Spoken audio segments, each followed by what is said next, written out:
The views and opinions of this program are those of the hosts, guests, and callers. There is substantial risk of loss in trading futures and options, which you should carefully consider prior to trading. Well, on one side of the spectrum, another major hurricane set to impact portions of the southeast, particularly Florida, while we've seen a lot of dry weather, wildfires, field fires, and more across parts of the plains and the Midwest. So let's talk about it and get an update. Joining us now, Eric Snodgrass with Nutrient Ag Solutions is with us here for our weekly weather update. And Eric, thanks for being here. Let's start with Hurricane Milton. We just saw Helene, of course, impact a wide area of the southeast with so much devastation. And now another hurricane developing as we speak in the Gulf of Mexico and looking to track right to Florida. What's the latest you're seeing here with Milton's development, Eric? Yeah, last week, just since you brought up Helene for a moment there, I did call some colleagues and friends down in Georgia, and some of the estimates, by the way, in Georgia, South Carolina, North Carolina, are still another 6 to 8 weeks before they get power back. I was actually calling them to reassure them that Milton was not heading toward them, which is very, very good. Where Milton is going, we think it'll be intensifying rapidly over the next 48 hours, actually the next 36 hours. I would not be surprised if Milton touches Category 5 strength intensity before approaching the Florida coast. But if there's good news in this, it's that the environment as it approaches Florida is not as conducive to keeping it as strong as it could possibly be over the next 36 hours.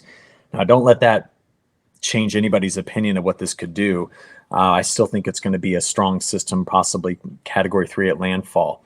Now, Jesse, what I'm most worried about is if the track of this hurricane goes to the north of Tampa, you're going to put the greatest storm surge into Tampa Bay, which has, roughly 3 million people in that whole metropolitan area.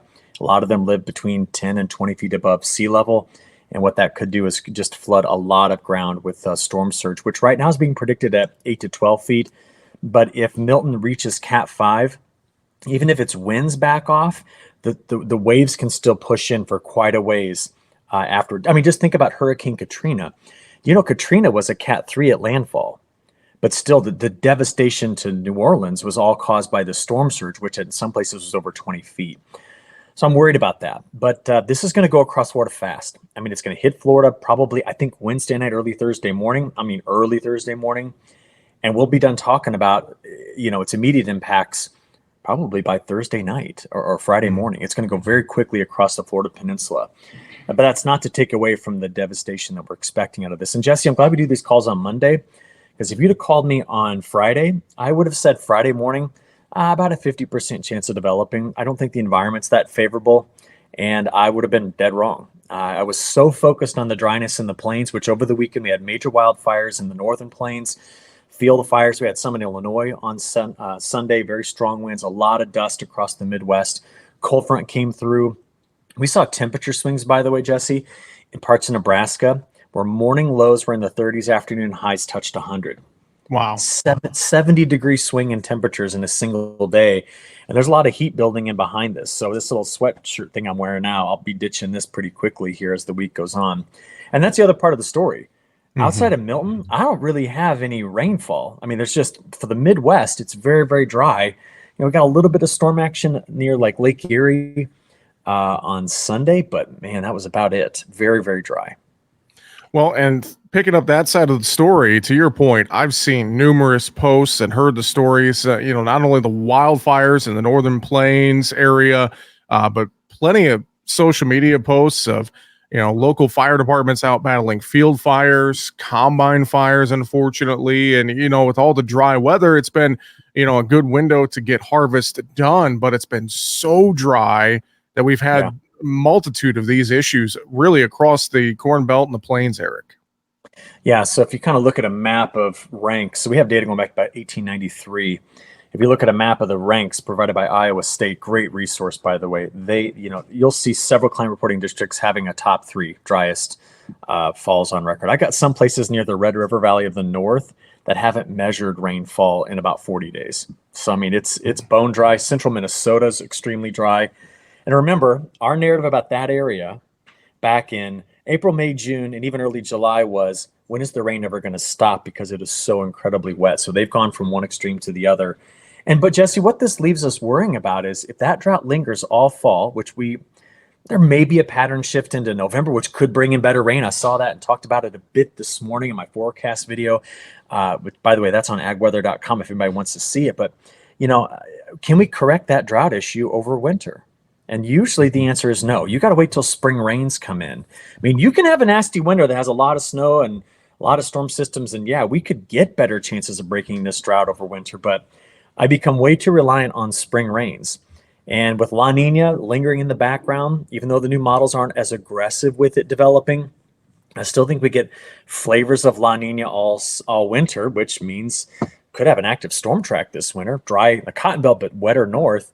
It will be a big concern if we get into 2024's growing season, 2025's growing season, with that La Nina effect lingering. And what I mean by that is you look at years that follow La Nina winters, there's drought risk in the middle part of the country, 6 and 10 times. So, Jesse, I know you asked a question about this weekend. I just went ahead and took you all the way to 2025 because my thought process is, what does the dryness now mean when we look out over the next 6 to 9 months? And that's what I'm concerned about. So we got to break this. Absolutely. Well, and I put on my limited agronomic hat and I think about, okay, if it stays dry, does that limit certain fall field work? Your point about winter and everything else, we could be setting ourselves up for a very poor start to next spring if this pattern holds, Eric. That's, to your point, that's my concern as well, looking at this. Yeah, so that's why I hope I'm picking up on the right signal, which I think is going to happen at the end of maybe the third week, probably the fourth week of October, which breaks down the big ridge and just knocks it out, finally gets some moisture back in place, bring this, the top 4 or 5 inches of soil moisture up. Let us get some of that fall field work then done when we have the soil to keep the moisture in the soil to keep what you put in there. But until then, harvest should just be wide open. I mean, the only risk is wind, and it's not as bad as it was over the weekend in the current forecast. So that's good. Let's talk South America. We've been getting a little bit of concern about some of the dryness issues in parts of Brazil and Argentina, wondering when the widespread wet season rains would start in Brazil. Any updates? Are we going to see some more widespread rainfall here in the next couple of weeks? Yeah, so finally the flow's coming off of the Atlantic. It's looking like a monsoonal circulation. At the end or the middle of last week to the end of last week, every model like the GFS and the European and so on was showing better precipitation. I saw over the weekend some deep storms that formed in Para and Mato Grosso and Tocantins, which is that's where it typically starts. And I think we finally got everything set up to where the monsoonal circulation is going to get going, and all the models are wet. They're wet. So yeah, we're behind in planting, especially in the center west. But normally it's 5% planted, and now it's less than 1%.